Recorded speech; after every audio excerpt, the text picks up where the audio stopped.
So here is a quick test for ya. If you cannot handle watching this, then you cannot handle watching this movie. What is up, everybody? RandomRandomMan here. I hope everyone out there is continuing to stay safe and be well during this unpredictable time, as I am here bringing you my review for Crimes of the Future. Now, the plot of this body horror film takes place in a climate-ravaged future where humans adapt to a synthetic environment with new transformations and mutations. At the core of this narrative is Saul Tessner, played by Viggo Mortensen, and his partner Caprice, played by Léa Seydoux, who show off the metamorphosis of the former's organs in avant-garde performances.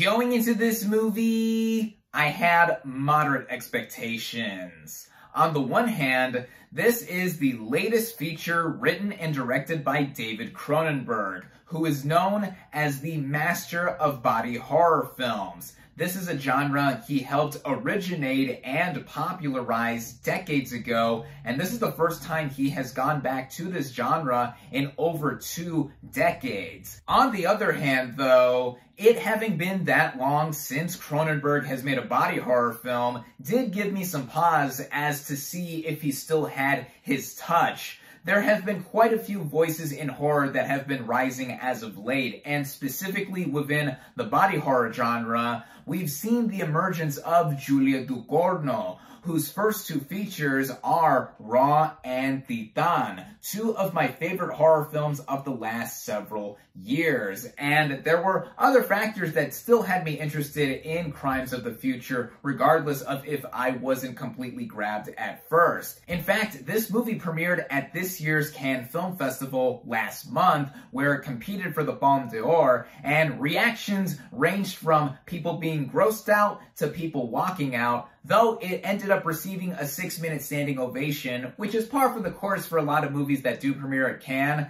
It also had a trio of main players that had me interested to see what could be done with this concept. Luckily for me, I was able to head out and see this thing at the first public screening in theaters where it is only currently available. Starting out with the cast and their performances, we have Viggo Mortensen as Saul Tessner, a man who is able to grow organs inside his body, and he uses these organs as a part of a performance piece with his partner Caprice. Mortensen, I think, is one of the more underappreciated actors that we have working right now. He has quite a bit of range in the projects I have seen him in recently, and here, giving a cold and distant performance, he appears to be a sick individual physically, and is also somebody that is fascinated by how this future that he is living in has become something of an anomaly. And his character himself is an anomaly too, for being able to grow new organs inside his body and just taking pleasure in having himself being operated on publicly. Coupling into this, both literally and figuratively, is Léa Seydoux as his partner Caprice, who I also thought was really strong here in them working in tandem as this performative art couple in doing these open surgeries for everyone's catharsis or pleasure. This is both praised and also scrutinized by the National Organ Registry, with one of its investigators, Timlin, played by Kristen Stewart, who takes a keen interest in Saul personally. Now, Stewart is just coming off of her performance in last year's Spencer, which is my personal favorite film performance of 2021, and rightfully got her an Oscar nomination for Best Actress. So seeing her here left me a bit underwhelmed. Her airy and quick-worded demeanor, I thought, fit the tone the rest of the movie was going for in whoever inhabited it, but I did not think she was utilized enough to where her character was of any worth. When it seemed like her character was going to get more to do towards the third act, with her character taking a keen interest in Saul, nothing is done with that in the end, though I still think that Stewart gives a solid performance here. Getting into the writing, and by extension directing by David Cronenberg, what he has done is set up a world where people have increasingly become more numb or tolerant to pain, and that is where our main characters here have turned that into a new form of art. The movie opens with a scene that initially does not seem like it is connected to the rest of the narrative, but it eventually becomes integral to what is going on with the rest of the movie involving the ethics and all-around subjectivity of the art that our main characters are doing with these public surgeries here. Because this is a world that seems so detached from what we are used to right now. Who knows where we'll end up 20, 30 years from now. But at least with how this movie is presented, it is made clear that surgery is the new sex, and Cronenberg behind the camera is delivering on that aesthetically, with the more graphic and disturbing elements being not for everyone. Even if you're slightly squeamish, this is something that I think would test how you're able to stomach viewing this film. I honestly expected it to be more edgy than it was, but I thought a lot of what the movie was doing in bursts with its shock value worked in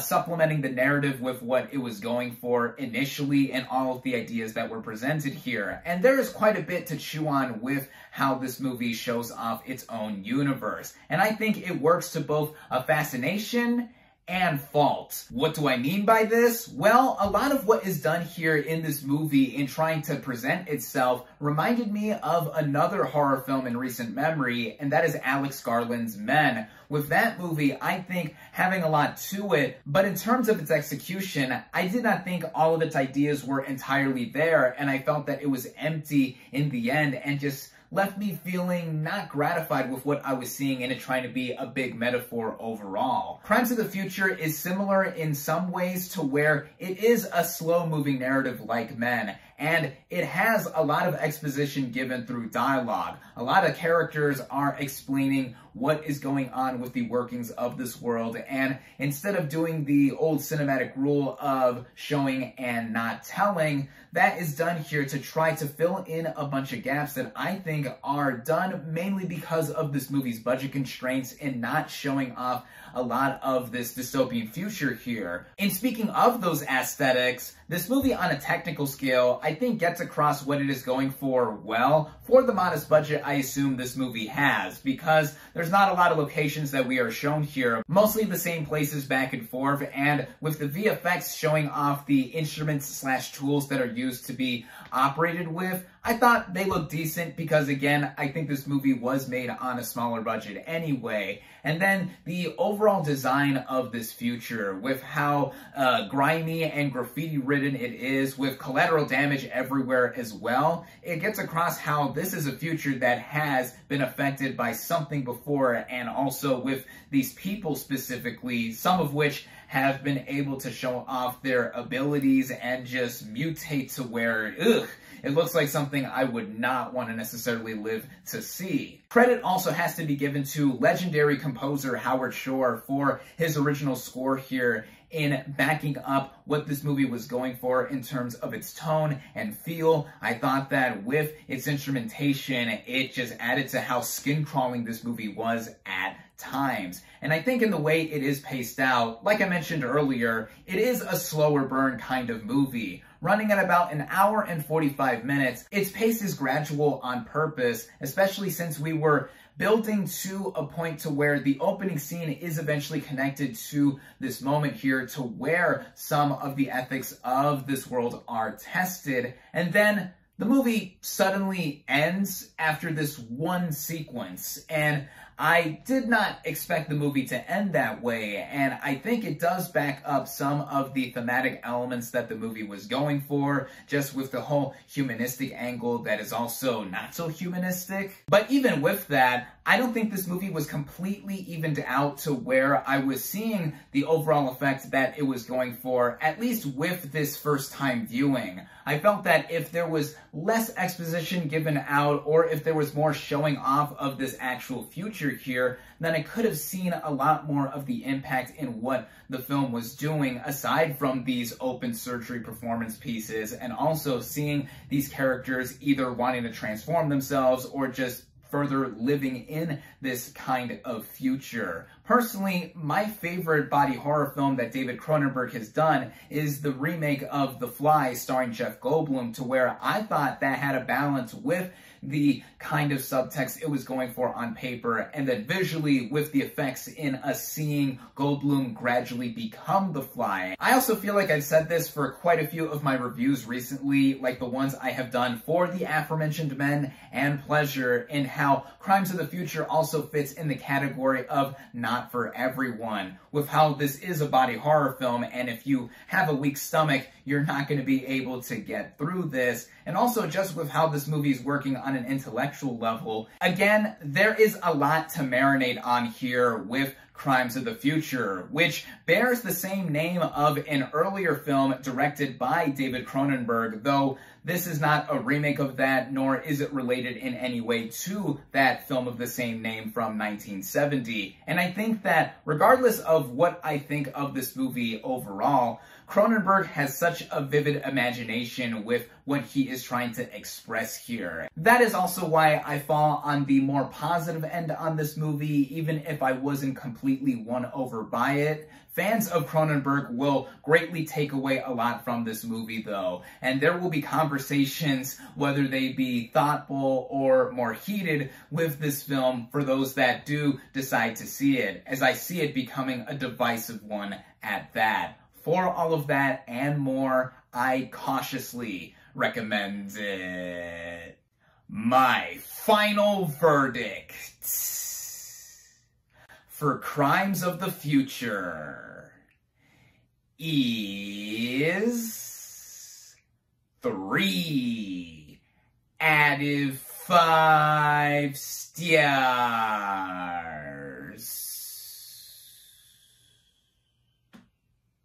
Thank you all, as always, for watching. Be sure to like this video, comment on what you thought of Crimes of the Future, social media links in the description, subscribe to my channel for more, and I'll catch you on the next movie review.